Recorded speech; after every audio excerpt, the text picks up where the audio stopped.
नमस्कार, ANB news देख रहे हैं आप। मैं हूं आपके साथ पल्लवी राजपूत और हमारे खास कार्यक्रम बड़ी खबरों में आप सभी का स्वागत है। आइए रुख करते हैं खबरों का। चीन ने पहली बार औपचारिक तौर पर कबूल कर लिया है कि गलवान घाटी के खूनी संघर्ष में उसके भी सैनिक मारे गए थे। अब तक वह इस मुद्दे पर कुछ भी कहने से बचता रहा है। चीन की पीपुल्स लिबरेशन आर्मी ने पहली बार गलवान घाटी में हुई हिंसा में मारे गए अपने सैनिकों की संख्या का ऐलान किया है। पीएलए ने कहा है कि उसके 4 अधिकारी और 1 जवान मारे गए थे। हालांकि ये बात अलग है कि भारत सहित दुनिया की कई एजेंसियों ने मरने वालों की संख्या इससे काफी ज्यादा बताई है। बता दें कि पिछले साल जून महीने में हुए संघर्ष में भारत के 20 जवान शहीद हुए थे। चीनी कम्युनिस्ट पार्टी के मुखपत्र ग्लोबल टाइम्स की रिपोर्ट में कहा गया है कि चीन के केंद्रीय सैन्य आयोग ने काराकोरम पर्वत पर तैनात रहे 5 चीनी सैनिकों के बलिदान को याद किया है। मारे गए चीनी सैनिकों का नाम भी ड्रैगन ने साझा किया है। वहीं इस मसले पर हमारे देश के रक्षा क्षेत्र से जुड़े लोग और रक्षा विशेषज्ञ अपनी प्रतिक्रिया भी दे रहे हैं। देखिए, चीन ने हमारे जाबाज सिपाहियों को काफ़ी समय तक जांचा और परखा। 15 मई के बाद किस तरीके से हमारी सेना ने उनको मुंह तोड़ जवाब दिया और किस तरीके से जब 15 मई को हमारे जवान उन्होंने जब शहादत दी थी, तो उसके बाद में किस तरीके से पूरे देश ने उनकी इज्जत करी और उनको ऑनर करा, और उसके बाद जो सेंटिमेंट्स पूरा देश एक साथ खड़ा हो गया चीन का को मुंह तोड़ जवाब देने के लिए। अब उनको पता चल रहा है कि किसी भी प्रोफेशनल आर्मी में अगर एक आदमी जिसने अपना सुप्रीम सेक्रीफाइस दिया है देश के लिए, अगर आप उसकी इज्जत नहीं करते हैं तो आगे यंग जनरेशन नहीं खड़ी होगी आपके सामने और बिना उनका मोराल डाउन हो जाएगा, और बिना अच्छे मोराल के कोई भी फौज जीत नहीं सकती। ये चीज़ें अब उन्हें रियलाइज़ हो रही हैं, इसलिए अब उन्होंने पहली बार मेरे विचार से हिस्ट्री में काफ़ी समय के बाद में चीन ने अपनी कैजुअल्टीज़ कबूल की हैं। पहले तो वो कबूल ही नहीं करते थे, 1967 में भी उन्होंने कबूल नहीं करी। अब जब उन्होंने ये कबूल किया है, और ये भी बात जाहिर है कि काफ़ी सारे लोग उनके शहीद हुए थे, लेकिन उन्होंने उनकी खबर ही चलिए इस मसले पर चर्चा की शुरुआत कर लेते हैं। इस समय वरिष्ठ पत्रकार आरबी उपाध्याय जी हमारे साथ लाइव जुड़ गए हैं। सीधा उन्हीं का रुख कर लेते हैं। आरबी उपाध्याय जी, स्वागत है आपका एएनबी न्यूज पर। सर, आपकी प्रतिक्रिया चाहूंगी। चीन ने पहली बार औपचारिक तौर पर कबूल किया है कि जब गलवान घाटी में हिंसक झड़प हुई थी तो उसमें भी उसके सैनिक मारे गए थे। हालांकि संख्या काफी कम बताई जा रही है, सिर्फ 5 सैनिक बताए जा रहे हैं, जबकि सब जानते हैं कि उस हिंसक झड़प में चीन के कितने सैनिक मारे गए। देखिए, चीन माने या न माने, देखिए आजकल चीजें छुपती नहीं है पल्लवी जी। और इस तरीके का है कि भाई सैटेलाइट इमेज और दूसरे जो साधन हैं उनसे पता लग जाता है कि भाई कहाँ पर क्या हो रहा है। ये बात अलग है कि भाई चाइना कोई साइकोलॉजिकल मनोवैज्ञानिक तरीके से अपनी एक बढ़त बनाने की कोशिश करता है, लेकिन वहीं देखिए जो सैनिक शहीद हुआ है देश के लिए उसको सम्मान नहीं मिल पाता, और जब उसको सम्मान नहीं मिलता, उसकी पहचान नहीं मिलती उसे, तो वो कहीं ना कहीं अपने आप को आहत महसूस करता है और इसका जो मनोबल का असर है पूरी सेना पर पड़ता है। और देखिए आपको दर्शकों को ये भी एक समझना होगा कि जो पीएलए है, जो चाइना की आर्मी है, चाइना की आर्मी में जबरदस्ती भर्ती होती है, वहां मैंडेटरी है, जबकि हमारे यहाँ स्वेच्छा से एक भावना के साथ, देश प्रेम की भावना के साथ और कहीं ना कहीं भर्ती होता है एक जवान, और वो सेना में पहुंचने के बाद देश के लिए अपना सर्वस्व निछावर करने के लिए तैयार रहता है और उससे उसे सम्मान भी मिलता है। देखिए, मान लीजिए हम गलवान घाटी को गए तो हमारे जो भी सैनिक वहां शहीद हुए थे उनको पूरे सम्मान के, राजकीय सम्मान के साथ, एक विशेष सम्मान के साथ यहाँ पर दफन किया गया। लेकिन आप चाइना में देखेंगे कि वहां कोई नाम नहीं ले रहा था कि हमारे इतने सैनिक शहीद हो गए हैं। तो एक रोष कहीं ना कहीं वहां की आर्मी में, मिलिट्री में था कि एक भारत है कि वो अपने हर सैनिक का भी सम्मान करता है, और एक चाइना है कि अपने सैनिकों की संख्या तक, उनके नाम तक डिस्क्लोज नहीं करता, सम्मान देना तो दूर की बात है। बिल्कुल। तो उसका जो मनोबल था ना, उस पर एक विपरीत असर पड़ रहा था। और चाइना हमेशा से देखिए झूठ बोलता है और विश्व पटल पर जो उसका एक चेहरा उभर के सामने आया वो किसी से छुपा नहीं है। और देखिए जहां गलवान घाटी में आप देखेंगे कि ये एक पहाड़ के बहुत ऊंचाई पर धक्का मुक्की और वो हो रही है, तो वहां से नीचे गिरने के बाद कौन बचेगा, ये संभावनाएं बहुत कम होती हैं। और फिर जो पिक्चर्स आ रही थी उनमें दिख रहा था कि भी कितनी कैजुअलिटीज एक्चुअल में है जो लेके जा रहे हैं वो लोग। तो वो दुनिया की नजर में था, लेकिन चाइना उसे मानने के लिए तैयार नहीं था। और वो इसलिए मानने के लिए तैयार नहीं था कि वो अपनी बढ़त बनाना चाहता था गलवान में पैंगोंग लेक के ऊपर। और वो ये चाहता था कि भी भारत का जो मनोबल है वो डाउन हो जाए, कि भी हमारे 20 सैनिक की शहीद हो गए और उधर एक भी कैजुअलिटी नहीं हुई। तो अपनी बढ़त बनाने के लिए वो तरह तरह से प्रचार के तरीके एडॉप्ट करता है। और कोई उनके सैनिकों को बहुत लंबा लड़ाई का अभ्यास नहीं है और इतनी ऊंचाई पर रहने का कोई अभ्यास नहीं है, इसीलिए उसने तरह तरह से प्रोपगंडा किया, हथियारों की नुमाइश दिखाना और अभी सर्दियों का डर दिखाना, कि भाई जब माइनस इतने डिग्री टेम्परेचर चला जाएगा तो किस तरीके से तैयारी करेगा भारत, तो भारत की सेना रुक पाएगी नहीं रुक पाएगी। लेकिन हमारी सेना का जो मनोबल है वो बहुत उच्च क्वालिटी का है। वो देखिए बर्फ में सियाचिन की चोटियों पर जहाँ -40 डिग्री टेम्परेचर होता है, वो वहां गश्त करते हैं और वहां रहते हैं। तो उनके लिए देश सर्वोपरि, देश का स्वाभिमान सर्वोपरि होता है। वो अपनी प्राणों को निछावर कर देते हैं, अपनी प्राणों की चिंता नहीं कर देते हैं, अपने प्राणों की चिंता नहीं करते हैं। जबकि जो पाकिस्तान, जो चाइना की आर्मी है, वो देखिए चाइना आर्मी का ये है कि आप जबरदस्ती उसको भर्ती करके उसके हाथ में बंदूक थमा के उसको कहते हैं जाइए वहां लड़िए, तो वो देखिए मन से नहीं। और जब मनोबल नहीं होगा, मन नहीं होगा, तो वो कुछ विजुअल्स आए थे, मीडिया ने दिखाए थे कि चीनी सैनिक रो रहा है, बहुत सारे सैनिक रो रहे हैं।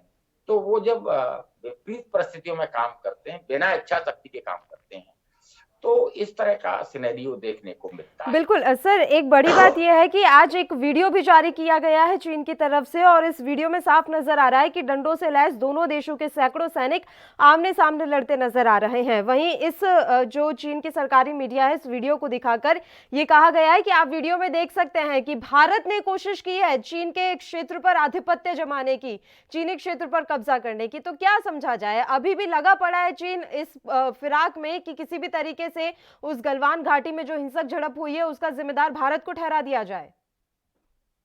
देखिए पल्लवी, उल्टा चोर कोतवाल को डांटे, वो वाली कहावत चाइना की है। वो 4 कदम आगे बढ़ता है और फिर 1 कदम पीछे चला जाता है, तो जी। दूसरे देश की 3 वो कब्जा कर लेता है। और अभी तक हम उतनी मजबूती के साथ नहीं खड़े होते थे और जवाब नहीं देते थे। हम कहीं न कहीं दबाव में आ जाते थे और उसी का परिणाम है कि हम लोगों ने सही स्टेप कई जगह नहीं लिए, चाहे तिब्बत का मामला हो। अगर हम मजबूती के साथ वहाँ पर खड़े रहते तो शायद बहुत कुछ चीजें बदल जाती। तो अभी इस बार भी उसने यही कोशिश की है कि भी किसी भी तरीके से भारत दबाव में आ जाएगा और वो जहां तक हम चले जाएंगे वहां तक एक्सेप्ट कर लेगा। और एलएसी को वो मानता नहीं है, वो पूरा हिंदुस्तान का एक बहुत बड़ा पार्ट वो अपना बताता है। तो देखिए कहीं न कहीं वो सब चीजें विश्व पटल पर हैं, विश्व बरादरी में हैं। और विश्व पटल पर जिस तरह से अलग-थलग पड़ा चीन, तो चीन के लिए एक बहुत बड़ा झटका था। हम्म। भारतीय सेना का डटा रहना और विश्व बिरादरी का भारत के साथ खड़े रहना।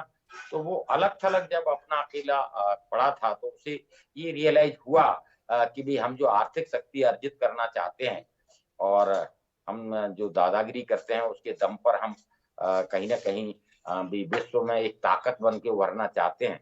तो उसको बहुत बड़ा झटका अगर युद्ध होता तो पल्लवी चाइना को भी लगता और चाइना की जो इंडस्ट्री है वो बर्बाद हो सकती थी। जो उसका आर्थिक मजबूती है, जिस विकास की बात करता है, वो सब मिट्टी में मिल सकता था। तो देखिए अगर चाइना भी नहीं चाहता था युद्ध, तो वो तरह तरीके से हथकंडे अपनाता था। जैसे अब वो कह रहा है कि भी चीनी उस पर घुसने की कोशिश की, जबकि वो अरुणाचल को अपना हिस्सा बताता है, बहुत सारे पार्टों पर विवाद खड़ा करता है।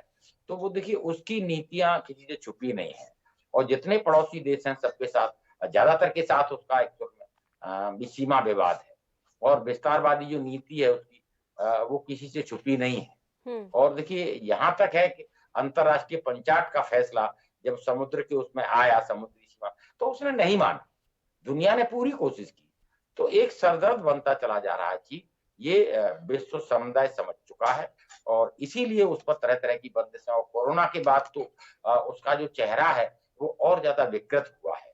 जिस तरीके से अभी छुपाया गया और कहीं न कहीं मैनिपुलेट किया गया उन सब चीजों को, तो उससे भी विश्व में उसकी जो छवि है वो खराब हुई है और चाइना इस बात को समझता है सर, कि भी विश्व ये में उसकी धीरे-धीरे। छवि खराब हुई है, तो क्या इसी से जोड़कर देखा जाए? आज जो ये वीडियो जारी किया जा रहा है, सिंपैथी गेन करने की कोशिश की जा रही है, तो अपनी छवि सुधारने की कोशिश यहाँ चीन की तरफ से की जा रही है? देखिए, हर कंट्री करता है पल्लवी, लेकिन चाइना के बारे में विश्व समुदाय जानता है कि भी उसकी नीतियां क्या है, उसकी करनी का जो फर्क है वो सबके सामने है और दुनिया उससे आहत है। तो उसके ये कह देने से तो कोई सिंपैथी नहीं मिल जाएगी।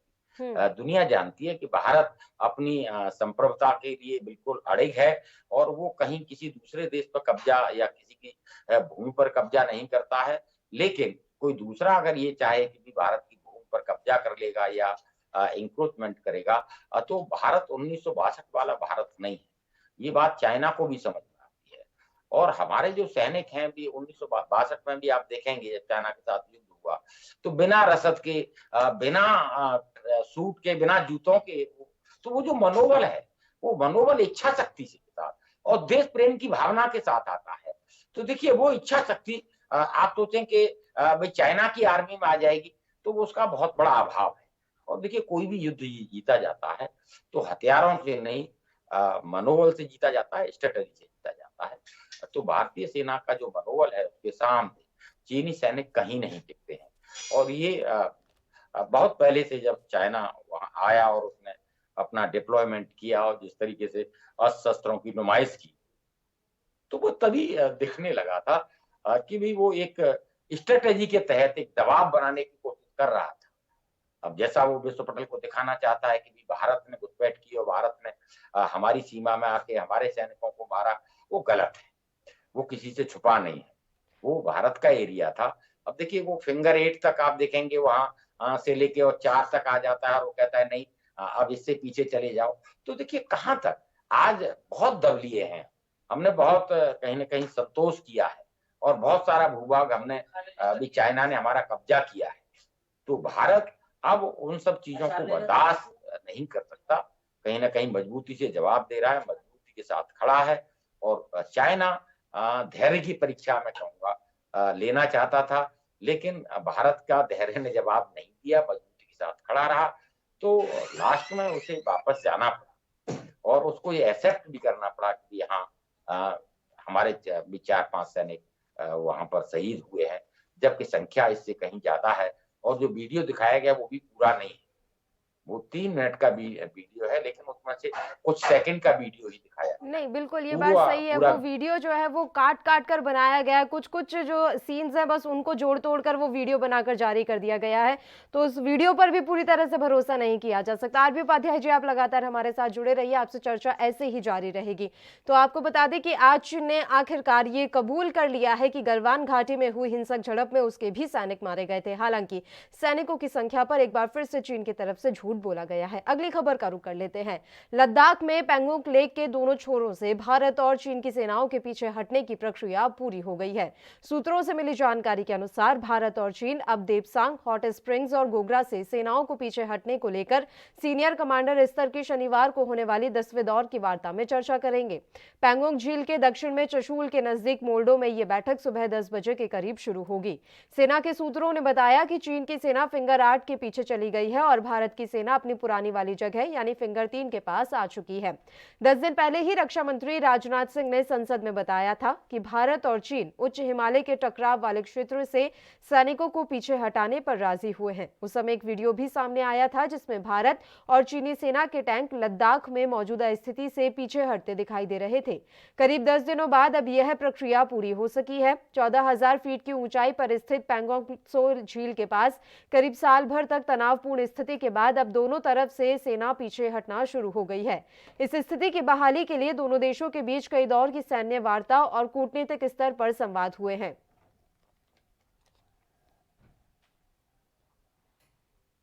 इस मसले पर भी चर्चा के लिए आरपी उपाध्याय जी का रुख कर लेते हैं। सर, जैसा कि हम लगातार चीन के मसले पर बातचीत कर रहे थे, इस बीच ये जानकारी मिल रही है कि अब हर जगह से दोनों सेनाएं लगातार पीछे हटने का काम कर रही हैं। इस स्थिति को आप किस तरीके से देख रहे हैं? हालांकि ये बात हमेशा याद रखने की है कि चीन पर कभी भी पूरी तरीके से भरोसा नहीं किया जा सकता। देखिए, बिल्कुल आपने ठीक कहा पल्लवी। हर चीज में वो जिस तरीके की कूटनीतिक चालें अपनाता है, तो भारत देखिए पहले विश्वास करता था। जी। आप देखेंगे हिंदू चीनी भाई भाई का नारा बहुत बुलंद हुआ था, लेकिन उसके बदले में हमें मिला क्या? वो हम्म। किसी से छुपा नहीं है। तो भारत बिल्कुल विश्वास नहीं करता है। और जहां तक आप पेंगोंग लेक की बात कर रहे हैं, तो देखिए पेंगोंग लेक में भी चाइना दबाव में था। जिस तरीके से वो फिंगर 8 से फिंगर 4 तक आया और उसने आंखें दिखाने की कोशिश की, वहां अपना जो एक इंफ्रास्ट्रक्चर है वो डेवलप किया, तो वो ये दिखाने की कोशिश कर रहा था कि हम मजबूत हैं। लेकिन उसी दरमियान पल्लवी, भारत ने बहुत सारी जो ऊंचाई की चोटियां थी, वहां पर हमारे जो स्पेशल कोर के जो सैनिक थे, उन्होंने कब्जा किया। तो उससे चाइना की पूरी गतिविधियों पर नजर रखी जा रही। और बार-बार जब भी वार्ता हो रही थी, वो ये कहता था कि भई वहाँ से भारतीय सैनिक हटें। वो ये नहीं कहता था, वो तो कहता था फिंगर 4 तक हमारा एरिया है। जबकि फिंगर 8 से पीछे वो रहता था। और वहाँ तक फिंगर 8 तक भारत की जो सैनिक हैं वो गश्त करते रहे और उस चीज़ के प्रूफ भी हैं। लेकिन वो वही उस मुगालते में था कि भई भारत है, घुटने टेक देगा। हम अभी फिंगर 4 तक आ गए हैं और यहाँ तक कह रहे हैं, तो फिंगर भी 5 पर चले जाएंगे, 1 छोड़ देंगे। लेकिन भारत ने जिस मजबूती के साथ सैन्य वार्ता और जो भी कूटनीतिक वार्ता थी, वो सारे जो चैनल्स थे, सभी चैनलों को प्रयोग में लाया। और दूसरा, जो पेंगोंग लेक के दूसरी साइड में जो पहाड़ियां थी, जो चोटियां थी, उन पर हमारा डिप्लॉयमेंट से कहीं ना कहीं चीन परेशान था। उसको उम्मीद नहीं थी कि भी सर्दियों के पीरियड में वहां भारतीय सेना टिक पाएगी। और या जो डिप्लॉयमेंट है भारत का, उसको रसद सामग्री और ये सब पहुंच पाएगी। तो उसमें बहुत बड़ा मुकाल था उसको, यार ये बहुत बड़ी वो उसको थी। और उसका जवाब जब देखा कि सर्दियों का मौसम निकलने वाला है और बिल्कुल। वहां भी तैनाती जो भारतीय सेना की थी, वो मजबूती से भी टैंकों का डिप्लॉयमेंट है, दूसरे डिप्लॉयमेंट है, जो चाइना कर रहा था, हम उसके जवाब में उसको जो भी हमारी जरूरतें थी, हम वो उसे कर रहे थे। और उसी का परिणाम है कि वो दबाव में था। और दबाव की वजह से हम उसकी पूरी गतिविधियों पर नजर रख रहे थे। क्यों, जो ऊंची चोटियां थी पेंगोंग लेक के दूसरे छोर पर, वहां भारतीय सेना का कब्जा था और भारतीय फौज का डिप्लॉयमेंट था। तो बार बार उसने विरोध दर्ज किया। लेकिन वहां उसकी जो भी गतिविधि हो रही थी, वो भारतीय सेना की नजर में थी। तो बहुत लंबे समय तक तनाव को चीन भी नहीं झेल सकता। चाइना के भी अपने आर्थिक हित हैं।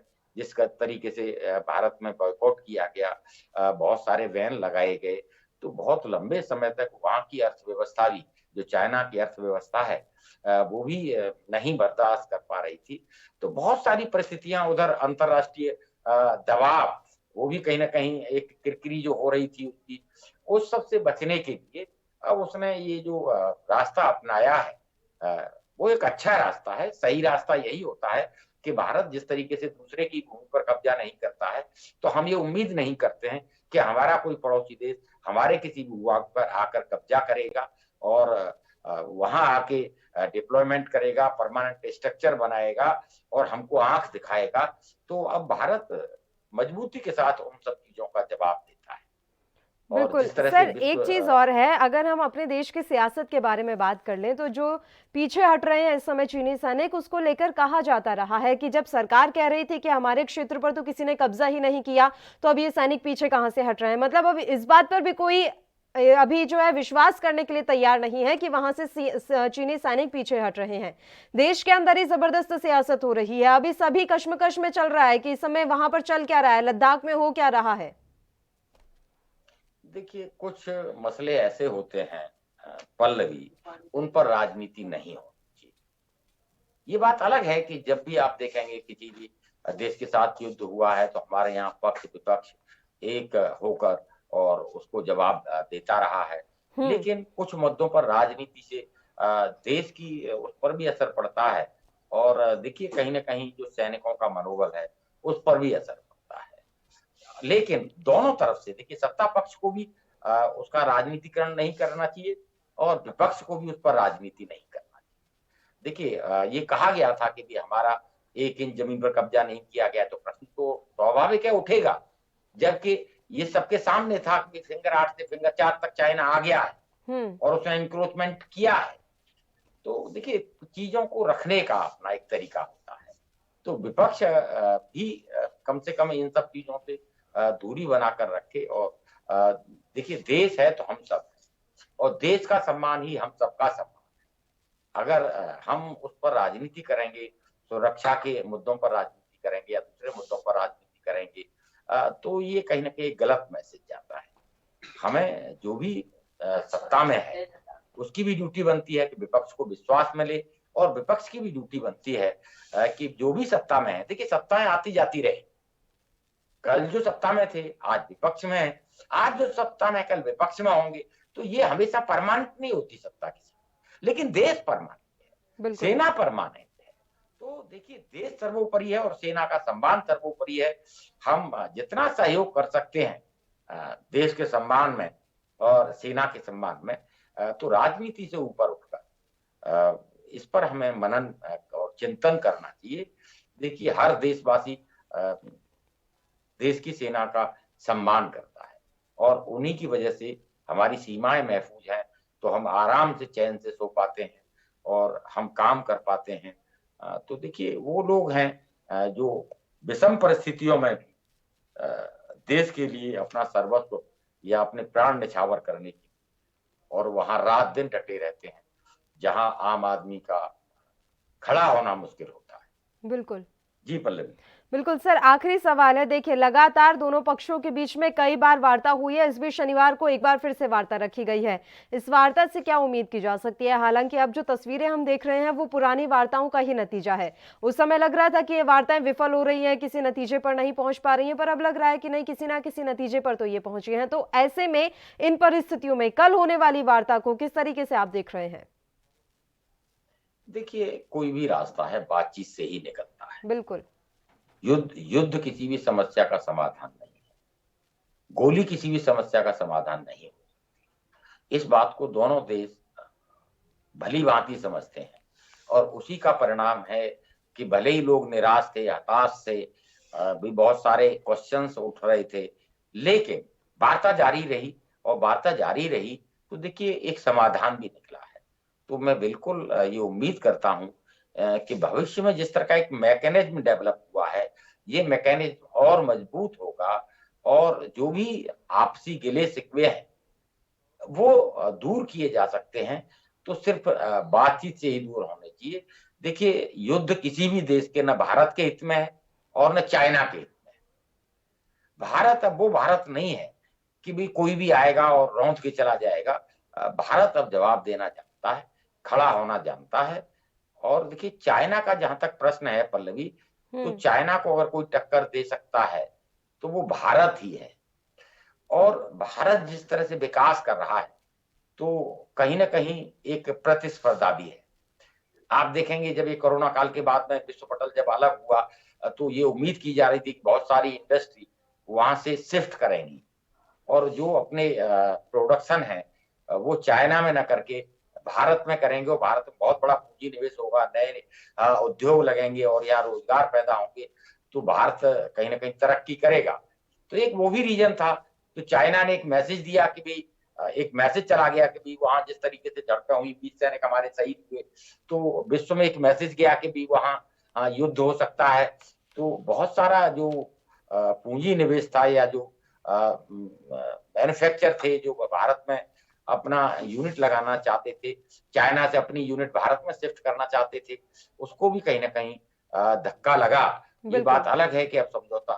जी बिल्कुल सर, आरबी उपाध्याय जी बहुत बहुत शुक्रिया आप हमारे साथ जुड़े तमाम चर्चा के लिए। तो आपको बता दें कि चीन में इस समय जो स्थितियां हैं वो सबके सामने हैं। सबसे बड़ी बात यह है कि कल एक बार फिर से दोनों पक्षों के बीच में एक और दौर की वार्ता होनी है और सबकी निगाहें इसी वार्ता पर टिकी हुई हैं। अगली खबर का रुख कर लेते हैं। उत्तर प्रदेश के हापुड़ में थाना सिंभावली क्षेत्र से अपहरण के बाद मासूम से रेप का मामला सामने आया है। आरोप है कि एक बाइक सवार एक अपहरणकर्ता ने ट्यूशन से लौट रही 4 वर्षीय मासूम को पहले किडनैप किया और फिर उसके बाद उसे सुनसान जगह पर ले जाकर उसके साथ हैवानियत को अंजाम दिया। मासूम मेरठ के थाना किठौर क्षेत्र के जंगल में पड़ी मिली थी, जिसके बाद पुलिस हरकत में आई और आरोपी की तलाश में जुट गई। वहीं मामले में न्याय नहीं मिलने से नाराज परिजन और ग्रामीण धरने पर बैठ गए और न्याय की मांग करने लगे हैं। वहीं ग्रामीणों के समर्थन में कांग्रेस के जिला अध्यक्ष भी ग्रामीणों के साथ धरने पर बैठे हुए हैं और न्याय पाने के लिए ग्रामीणों और परिजनों की आवाज को बुलंद कर रहे हैं।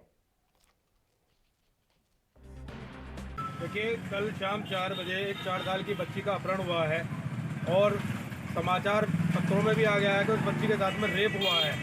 24 घंटे होने जा रहे हैं, अभी तक उस बच्ची के जो ये जघन्य अपराध करने वाला अपराधी है उसके बारे में अभी तक पुलिस को सुराग नहीं लगा पाई है। उसी के लिए आज गाँववासी और कांग्रेस पार्टी के पदाधिकारी, हमारे प्रदेश सचिव खड़े हुए हैं, डॉक्टर शुएब साहब हैं और सेवा दल के हमारे जिला अध्यक्ष खड़े, हम सब लोग आए हैं कि पुलिस से पूछने के लिए आखिर कब तक आप इस केस को खोलेंगे, उस बच्ची को कब तक आप न्याय दिलवाएंगे। लेकिन अभी कोई अधिकारी बोलने के लिए और आने के लिए यहाँ तैयार नहीं है। जो लोग धरने पर बैठ गए यहाँ आके, तो इस बारे में क्या कहेंगे? देखिए, वो धरने पे बैठे हुए हैं, वो इसीलिए बैठे हुए हैं कि आप हमें बताइए कि कब तक न्याय मिलना है बच्ची को। आप कम से कम ये तो बताएंगे, हम 2 घंटे में, 4 घंटे में, 6 घंटे में हम इसका खुलासा करने जा रहे हैं। अभी तो पुलिस बताने वाली स्थिति में ही नहीं है कि वो एक्चुअल में पहुंची भी है उसके पास तक, जो अपराधी है उसके नज़दीक तक पहुंची भी है या नहीं पहुंची है। ये लोग, ये गांव के लोग जो बैठे हुए हैं उस बच्ची को न्याय दिलाने के लिए और न्याय जो जिसने ये काम किया है उसको पकड़ने के लिए, ना कि किसी बेगुनाह को भी फंसाया जाए। एक ईमानदारी के साथ में इसका खुलासा होना चाहिए और उस बच्ची को न्याय मिलना चाहिए। सिंभावली थाने में लगभग 3:30 बजे एक तहरीर प्राप्त हुई कि एक नाबालिग बच्ची को एक व्यक्ति बहला फुसलाकर कहीं ले गया है। इस संबंध में पुलिस ने तत्काल कार्रवाई की, खोजबीन शुरू की बच्ची की। तो लगभग 6, साढ़े 6 बजे मेरठ जनपद के किठौर थाना क्षेत्र में बच्ची मिली। बच्ची ठीक है। इस संबंध में मेरे द्वारा तथा अधिकारियों द्वारा घटनास्थल का निरीक्षण कर लिया गया है। सारे रास्ते जो सिंभावली के गाँव से मेरठ किठौर को कनेक्ट करते हैं उन रास्ते के CCTV फुटेज दिखाए जा रहे हैं। सभी लोगों से बातचीत में और जल्दी हमें सब।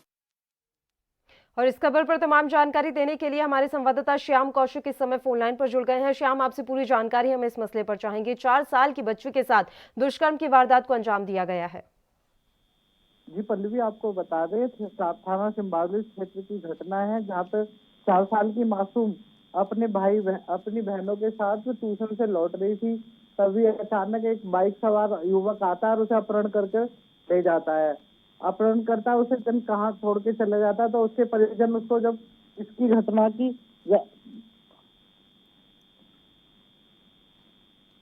श्याम, आवाज पहुंच रही है आप तक? जी पल्लवी, जैसे ही वो अपहरणकर्ता उस बच्ची को उठा के ले जाता है और उसके छोटी छोटी जो उसकी मासूम बहन है जो इसकी जानकारी अपने घर देती है, तो परिजन उसे ढूंढने लगते हैं। लेकिन परिजनों को उसी बच्ची का पता नहीं चल पाता है। देर रात तक ढूंढने के बाद भी जब बच्ची का कोई पता नहीं चलता है तो वो थाने में इसकी सूचना देते हैं और सूचना देने के बाद जब लड़की का कोई पता नहीं चल पाता थाना प्रभारी भी उसे ध्यान नहीं दे रहा। ठीक है श्याम कौशिक, बहुत बहुत शुक्रिया। तमाम जानकारी आपने इस मसले पर हम तक पहुंचाई। तो यूपी के हापुड़ की ये खबर है जहां महज एक 4 साल की बच्ची के साथ दुष्कर्म की वारदात को अंजाम दिया गया। हालांकि अभी आरोपी पुलिस के कब्जे में है और वहीं जानकारी मिल रही है कि बच्ची की हालत नाजुक है। खैर, देखने वाली बात रहेगी कि इस मसले में इस आरोपी को किस तरह की सजा दी जाती है। इसी के साथ बड़ी खबरों में फिलहाल के लिए इतना ही। मुझे दीजिए इजाजत। देश प्रदेश के तमाम ताजा और अहम खबरों के लिए आप देखते रहिए ANB न्यूज। नमस्कार।